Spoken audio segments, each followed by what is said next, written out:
How do you decide what to keep and what to get rid of when you're decluttering? That was one of the biggest questions that I had when I first started. So today what I want to do is share some of my favorite decluttering questions with you so that you can declutter faster, make choices easier, but still without feeling any guilt or regret about what you're keeping or getting rid of.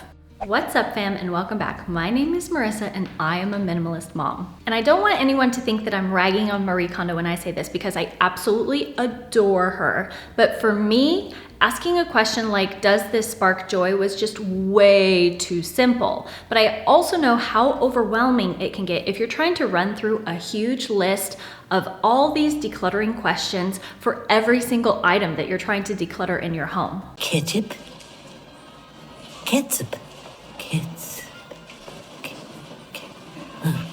I'm in way over my head.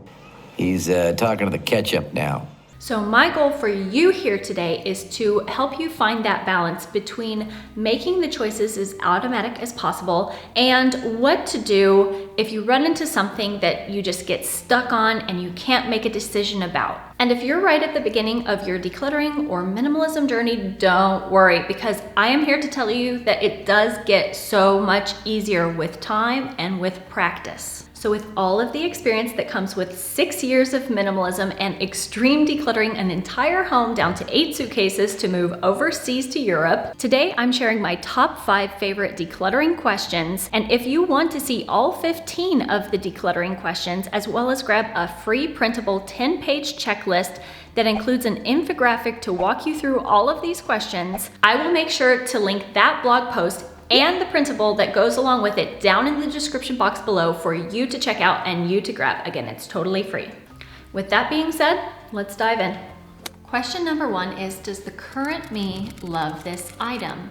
And this is a great question to start with, because if the answer to this question is yes, then you can just go ahead and stop there. You don't need to run through the rest of the questions. But for a lot of us, we tend to hold on to things either because they remind us of the past or because we are afraid that we might need them in the future. For me, this included things like all of my college books and notebooks, and every single scrap of paper or folder that I ever touched throughout my schooling, or skirts and dresses that used to fit me back when I was wearing a size 2 before I had kids. Remember, you don't need to keep items that made you happy or were useful in the past, but that aren't bringing you the same joy or value. And keeping too many things for the future can stop you from being fully present in the now.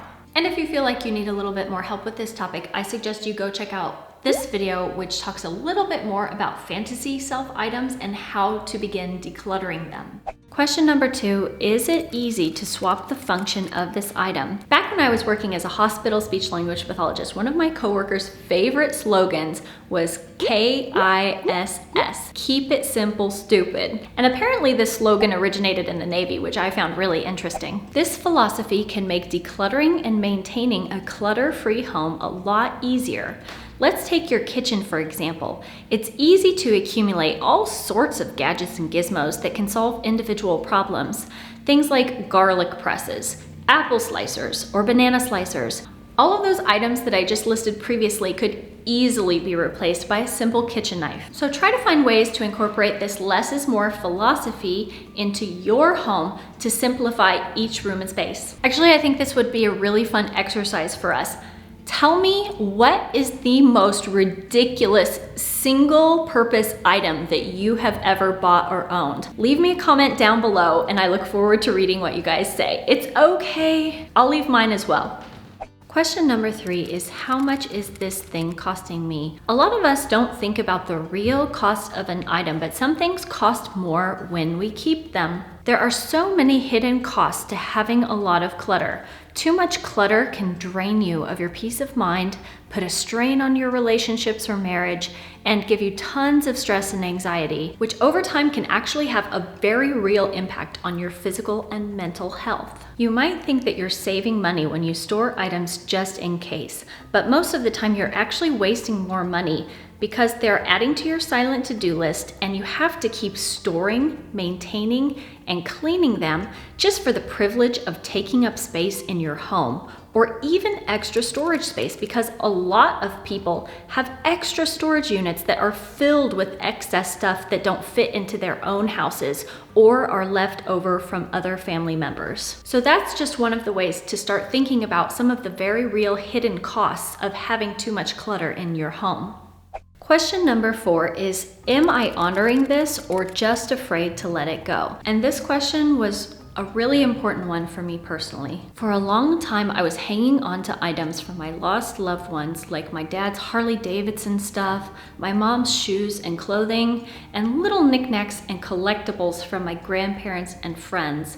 But what I had to realize is that those things were not my loved ones, and I wasn't honoring them or the things they left behind, or myself, or my own space and peace of mind if I just left those things in boxes to collect dust in some garage or closet. So what I do nowadays is try to maintain a use it or lose it policy, and I'm either displaying items in my home, making use of them in my everyday life, or keeping a very precious select few inside a memory box that I have in my closet.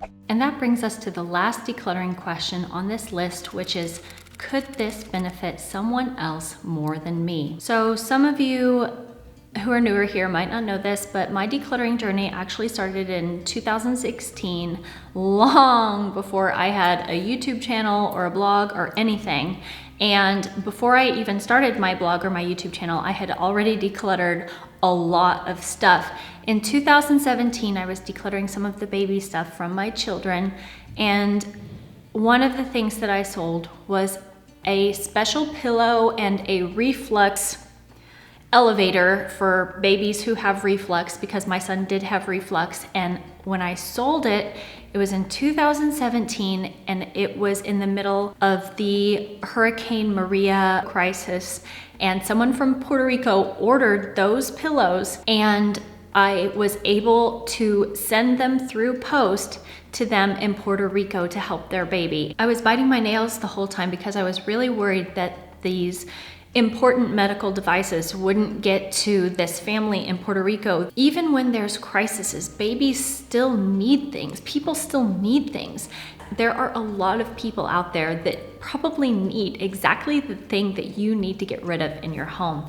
Just because it's not bringing you joy or not useful to you doesn't mean that it can't be passed on to be of great benefit to someone else. If you're looking for more ideas on how to get rid of stuff after decluttering it, make sure to go check out one of these videos, and I'll see you again next week. Until then, take care. Bye-bye.